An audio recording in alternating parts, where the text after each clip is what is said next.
we are going to talk about 7 legal ways to make money with your body.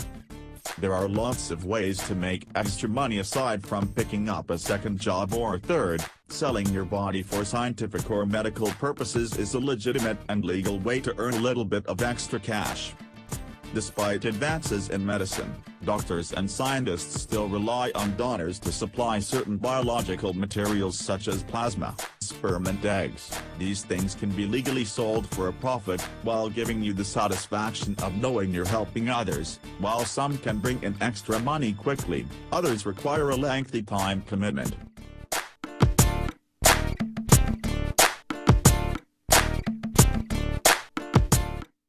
Artisans, beauticians and wig makers will be happy to take those lengthy tresses off your hands or heads and fork over a pretty penny in the process, says Marlies Flay-Deland, owner and founder of the Victorian Hairwork Society website. The hair that is most qualified for the highest price would be hair in good condition, very long and straight, says Flay-Deland, adding that virgin hair that has never been dyed is the most attractive to buyers. Anything under 10 inches, I wouldn't even post online. I think the best-selling hair is at least 15 to 35 inches, and some have been sold at 54 inches. Color counts, too. Gray hair may not sell at all, whereas natural blondes and brunettes with natural chestnut tinges sell well, with redheads financially faring the best, says Flay-Deland. Though hair prices can reach into the thousands, a Valparaiso, Indiana woman banked $4,000 by selling 31 inches of her hair in 2013. According to Flay-Deland, many sellers only get a few hundred.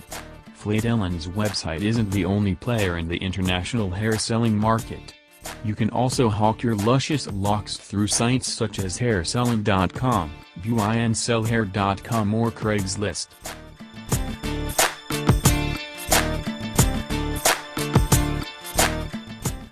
Donor is not being paid for eggs, says Nazca Fontes, CEO of Conceivabilities, an egg donation and surrogacy agency headquartered in Chicago. She's being paid for her time and her energy, and her eggs are a result. Potential donors must be age 21 to 35, though facilities such as Conceivabilities limit the age to 29, and in good health. Those who smoke, use drugs, have high body mass indexes or mental health issues generally aren't eligible. According to New York State's Department of Health, donors must pass initial eligibility screenings, take fertility drugs, check in for regular medical evaluations and undergo a minor surgical procedure to have the eggs extracted. Conceivabilities donors can spend 25 to 100 hours undergoing medical treatments throughout the process, on top of at-home recovery time, Fontes says. Dr. Mitchell Rosen, fertility expert at the University of California San Francisco Center for Reproductive Health, says that there are also risks such as ovarian hyperstimulation syndrome, complications which can cause patients discomfort where they can't eat, there could be kidney failure and they potentially need to be hospitalized.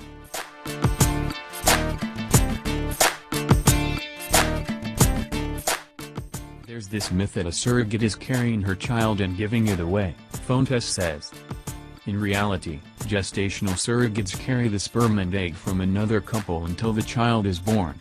Because the surrogacy process usually lasts 15 to 18 months from initial application through birth, Conceivability's screening process is much lengthier and includes medical and psychological evaluations, along with a criminal background check, home visit and information on the applicant's financial status. Surrogates can be older than egg donors, anywhere from early 20s to early 40s is the industry range, Fontes says, and many clinics require applicants to have already experienced at least one uncomplicated pregnancy. In addition to adhering to strict medical recommendations while carrying, surrogates also sign a gestational surrogacy contract with the intended parents and may also need to follow additional requirements on diet or lifestyle. They will also need to be clear on the terms of the arrangement. Since healthcare costs associated with the procedure can be high and complications are common, surrogates should read the fine print of their contract carefully and be absolutely sure of what's required before signing on.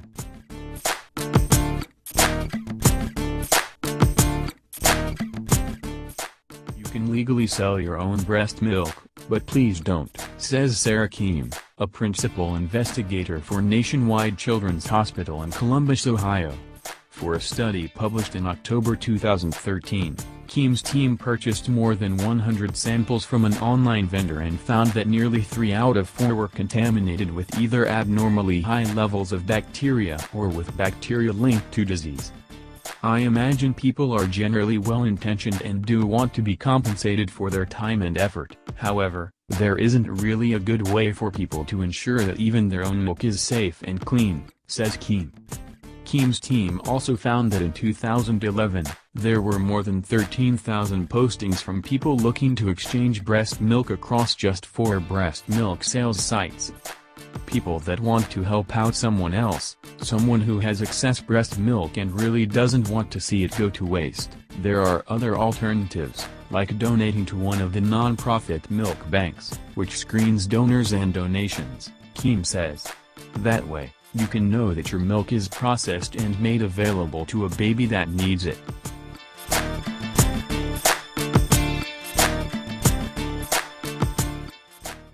Available through drug companies, medical facilities and the federal government, clinical trials use the healthy, as well as those suffering from specific conditions, to test new drugs and therapies.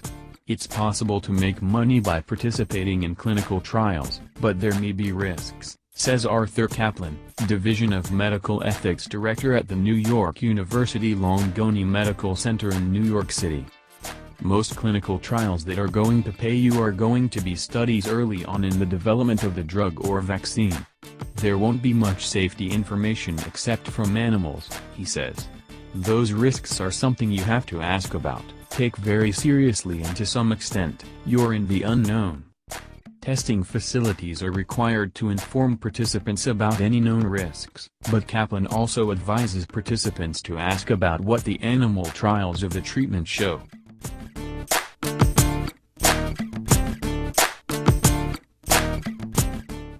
Men age 18 to 39 in good health may donate sperm, reports the Mayo Clinic, but it's not a one-time affair. Many clinics require donors to commit to making regular deposits at least once per week. In some facilities, the requirement is 2 to 3 times per week for at least 6 months to 1 year. There are also genetic requirements for donors. Some facilities require donors to meet certain height requirements, usually 5 feet 10 inches or taller, and smokers, drug users and those with genetic histories of certain diseases are ineligible.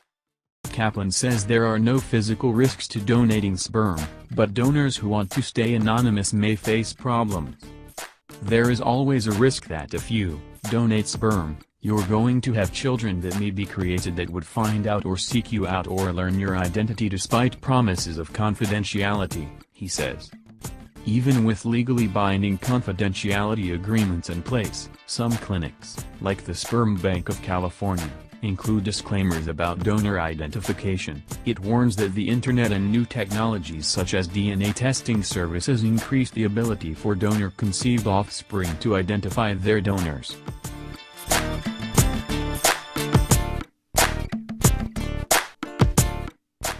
If you're getting paid to donate blood, your donation may not be used the way you think. The federal government prohibits the use of blood collected from paid donors for transfusions in hospitals, according to the non-profit blood collection group Blood Assurance. Material gathered from paid donors is oftentimes used by pharmaceutical and cosmetics companies. Risks for donating blood are extremely low and donors can oftentimes contribute twice per week. A list of more than 450 licensed plasma donation centers throughout the U.S. and Europe is available at donatingplasma.org. You think this video helped or add value for your life? Let us know in the comment below and don't forget to subscribe to the channel for more video. Thank you.